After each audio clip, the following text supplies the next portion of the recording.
What if I told you the very thing you're running away from, shame, could be the key to your success? Sounds crazy, right? But that's exactly what Brené Brown reveals in her groundbreaking book, Daring Greatly. So, are you brave enough to face your shame and unlock a life of courage, connection, and purpose? Stick with me, because what we're about to hear might just change the way you see yourself forever. We all hide behind walls. Walls of perfectionism, fear, and most of all, shame. But here's the kicker. Those walls aren't protecting you. They're trapping you. Imagine for a moment, what if letting down those walls, being vulnerable, wasn't a sign of weakness, but a source of unparalleled strength? That's the idea at the heart of Daring Greatly.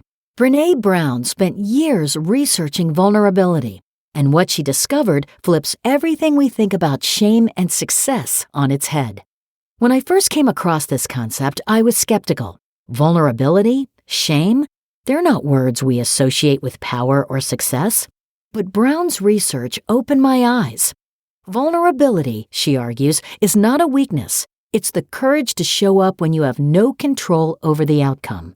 Whether you're stepping into a new relationship, starting a business, or simply daring to express your true self, it's vulnerability that pushes you to take that leap. But here's where it gets interesting.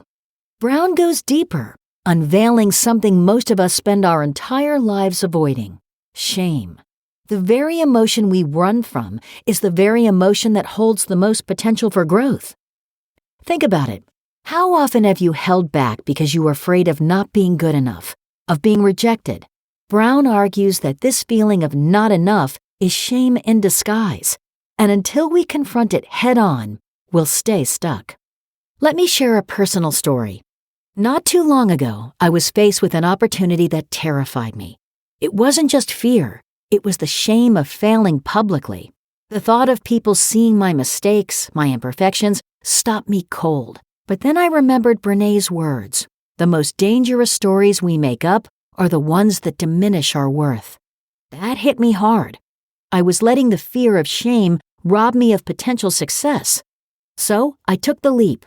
I failed a few times, sure, but each failure taught me something priceless. And now I'm standing here telling you, shame is a part of the process. This brings us to one of the most powerful lessons in Daring Greatly. Perfectionism isn't the path to success. It's the enemy of progress. Perfectionism is a mask we wear to avoid shame. We tell ourselves, if I can just be perfect, then no one will criticize me. But in reality, perfectionism is paralyzing. Brown describes perfectionism as a 20-ton shield that we lug around, thinking it will protect us, when in reality, it's what keeps us from soaring. Have you ever met someone who seems like they have it all together? They seem so perfect, right? But what if I told you their perfection is probably just a facade? Beneath that veneer of control and perfectionism lies the same fear we all feel: the fear of being not enough. Brown tells us that the real path to success is not through being perfect, but through embracing imperfection. It's in those imperfect moments that we connect, learn, and grow. Let me ask you something.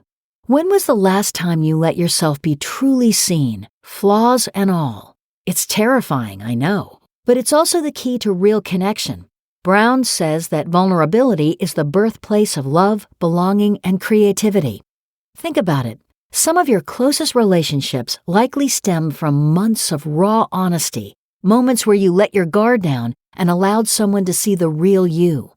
It's those moments that create deep, meaningful bonds.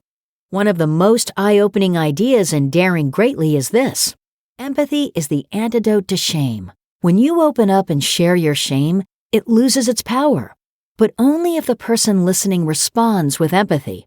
Imagine you're telling someone about a time you felt utterly humiliated, and instead of laughing or dismissing your pain, they say, "I get it. I've been there too." That's the magic of empathy.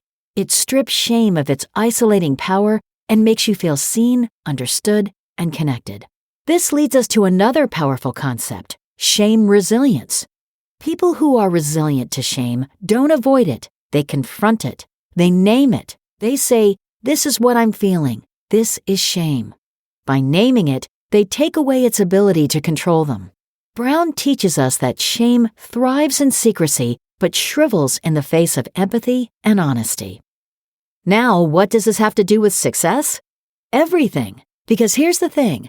If you're not willing to fail, you'll never truly succeed. The courage to be vulnerable is the courage to take risks, to innovate, and to create. Brown gives countless examples of leaders who embrace vulnerability as a strength. These leaders are the ones who create environments of trust, who inspire loyalty, and who foster creativity. But vulnerability doesn't mean oversharing or being reckless. Brown is careful to point out that vulnerability requires boundaries. Not everyone deserves to see your vulnerability. It's about knowing when to be open and with whom. It's about having the courage to be authentic while also protecting your emotional well-being. I can't wrap up without touching on something that often gets overlooked: self-compassion. Brené Brown emphasizes that if we want to be resilient in the face of shame, we need to be kind to ourselves. Think about it. If a friend came to you feeling ashamed, you'd probably offer them compassion, right? But when it comes to ourselves, we're often our own harshest critics. It's time to change that narrative. Self-compassion is the foundation of shame resilience. If you can treat yourself with kindness when you stumble, shame will lose its grip on you. So let's recap. Vulnerability is not weakness, it's strength. Shame is not something to run from, it's something to face and understand. Perfectionism is a trap, but imperfection is where growth happens.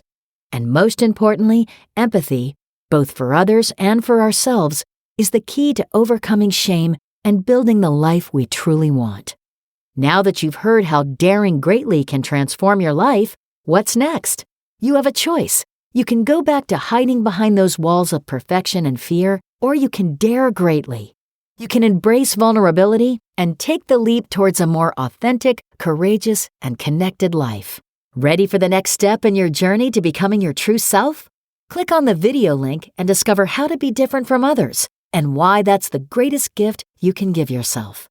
Remember, the only way to live a truly great life is to dare greatly.